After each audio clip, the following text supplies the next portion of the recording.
Hello. Thank you so much for joining. My name is Kara Goodwin, and I'm the host of the Meditation Conversation podcast, which very, very soon is becoming the Soul Elevation podcast. So I think I have one more episode to release under Meditation Conversation, and then we'll switch over to Soul Elevation. So today I want to talk about the veils between worlds, between our physical realm and the invisible realms being very thin right now. This has been my personal experience, and I would love to know how that's showing up for you, um, if you're also experiencing this. And I want to share three, I think it was three, specific ways that I experienced the veils being really thin. Two of them are related to a book I'm reading right now by Cynthia Sue Larson. And I've put the link to this book in the notes in the description so that you can check it out for yourself. Because for me, this has been a supremely fascinating book, not only in its content. So the name of this book is The Mandela Effect and Its Society, I think is the right name. Let me just quickly look over. The Mandela Effect and Its Society, Awakening from Me to We by Cynthia Sue Larson. I'm going to have Cynthia on as a guest of Soul Elevation. We're recording in February, so that I'm sure will be out by probably in March. But this book is fascinating, and it's all about the Mandela Effect. And if you're unfamiliar with this is society, people within society having different memories about historic events.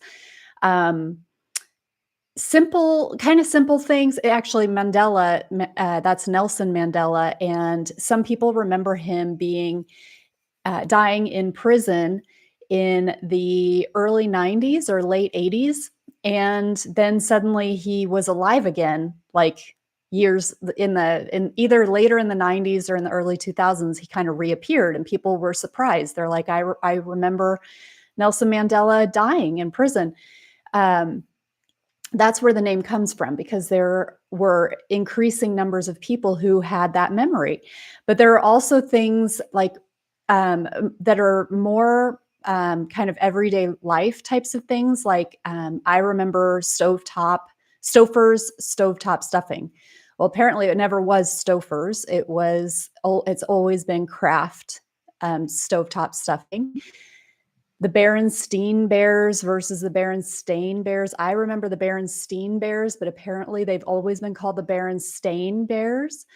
Lots of different things. And this book is fascinating because not only does it talk about what these Mandela effects are, what some of the common ones are, but also how people have personal Mandela effects, how even the human anatomy has them, where our kidneys are located, where the heart's located.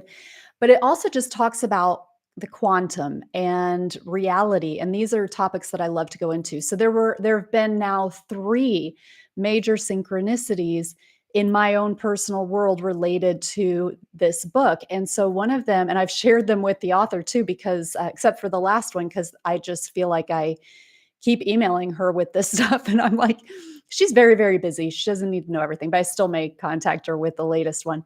But the first one was, I was reading in her book about this tea house in Boulder, Colorado. Now I live in Indiana, but my husband travels to Boulder frequently for work, and we have talked about how once our kids are older, I can join him on some of his travels with work. And one of the places that he goes to Boulder way more often than any other place. And so I read about this tea house in her book, in Cynthia Sue's book, and it sounds amazing. And so I text my husband, who was walking our dog at the time, just like to share it with him so that we wouldn't forget. And I was like, hey, once I start traveling with you sometimes on your work trips and we go to Boulder, let's check out this tea room because it's supposed to be fantastic. And he responds, guess where I'm going on Tuesday? Because I hadn't even thought about it, but he's going to Boulder this week. And he said, guess where I'm going on Tuesday for the first time? And I knew it must be this tea room. And he's been to Boulder so many times. He goes so frequently. and he's never been. This is the first time he's going to be going. He's never mentioned this tea room to me, and I just so happened to bring it up like right before he's going to go there for the first time himself. So that was a very much, I'd never heard of this tea room. Anyway, I was like, all these like synchronicities to do with that tea room all at once, where I was like, whoa, what is happening? So that was one. Then I was listening to this book about the Silva mind control method. So this is like a meditation method that people use to basically like kind of like self hypnotize, but it's not really hypnosis.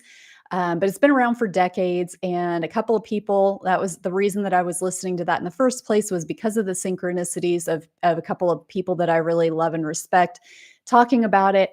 And then it was just kind of coming up frequently. So I was like, okay, this is something I need to pay attention to. So I started listening to the audiobook in November or October, even October or November. And I was listening to it a lot. And then for some reason, I just stopped listening to it. Now, my daughter, if for those of you who have watched other lives recently, you've probably heard me talk about my daughter has just undergone a major surgery in December.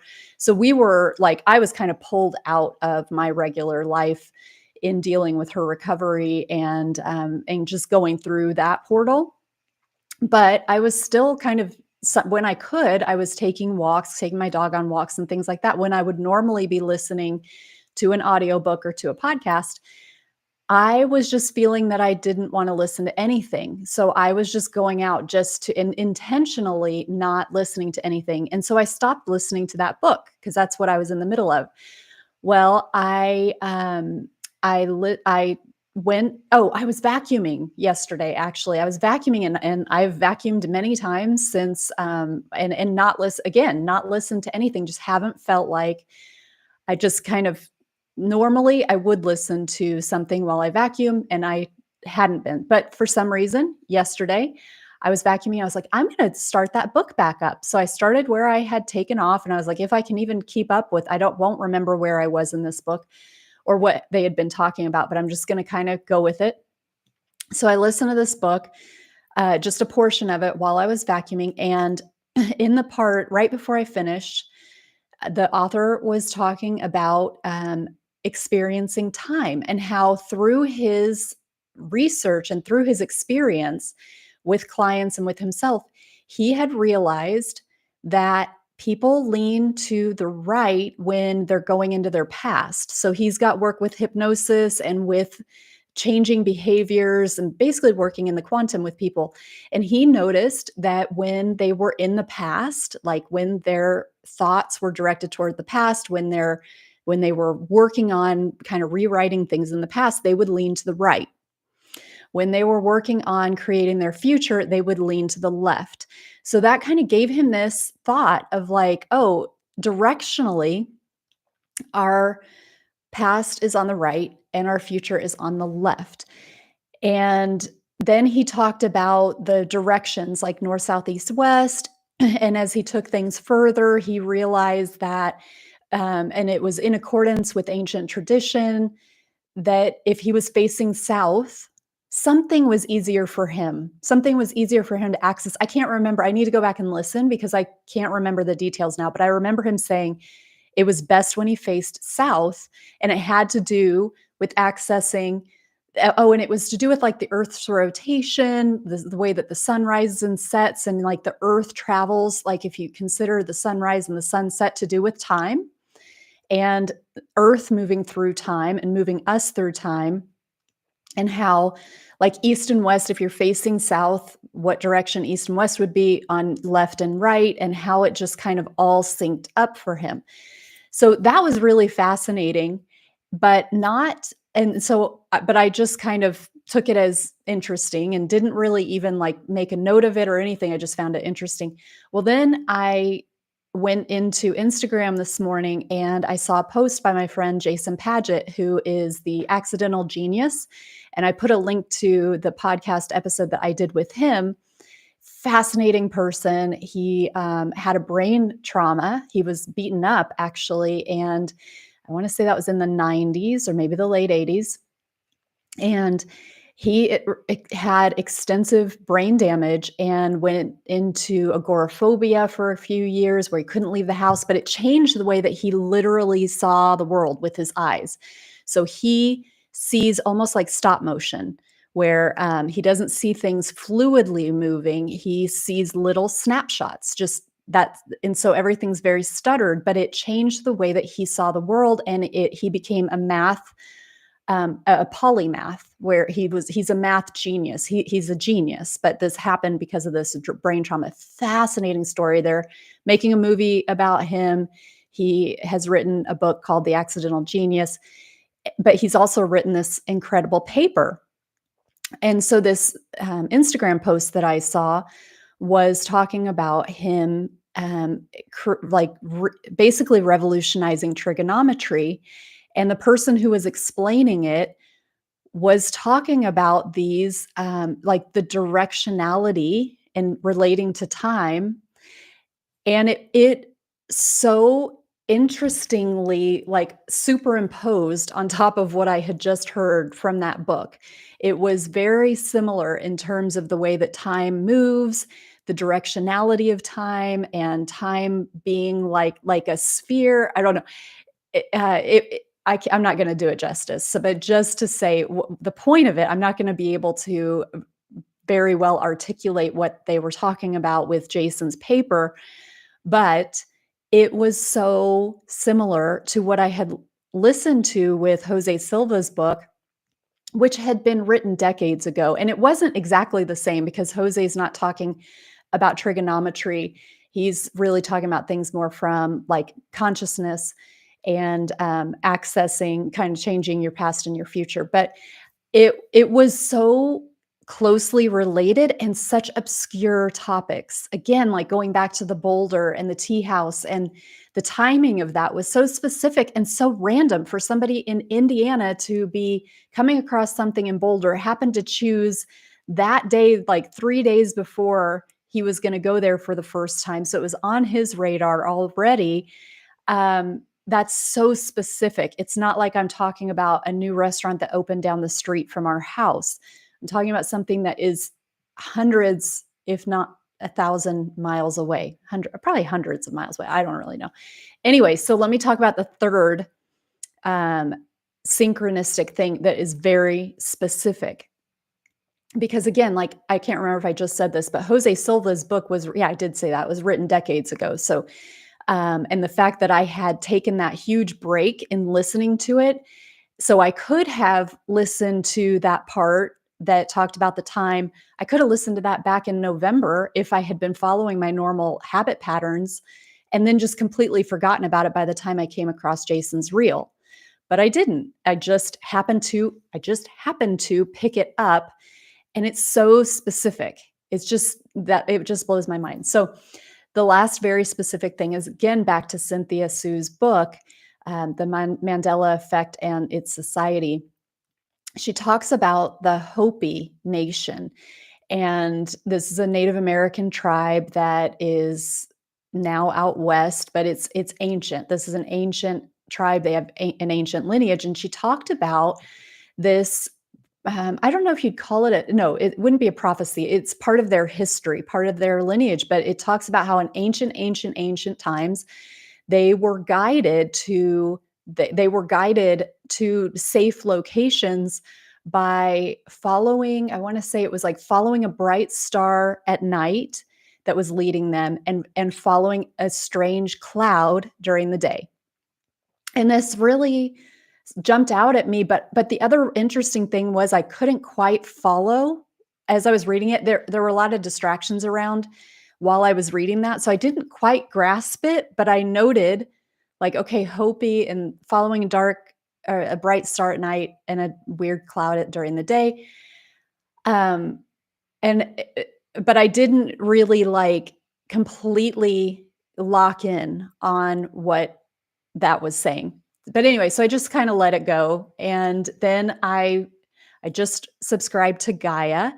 It's a channel here in America that is it's got all kinds of fascinating shows about consciousness and and the paranormal and ETs and spirituality and so forth. But I just started my trial subscription. And so I don't know Gaia very well. I was looking through, like, I didn't have anything in particular that I was watching or excited to watch because I'm new to the channel. So I'm flipping through all these programs and I'm like, oh, Alien Chronicles, that looks interesting. So I click on this thing called Alien Chronicles, which I was unfamiliar with, but it just caught my attention.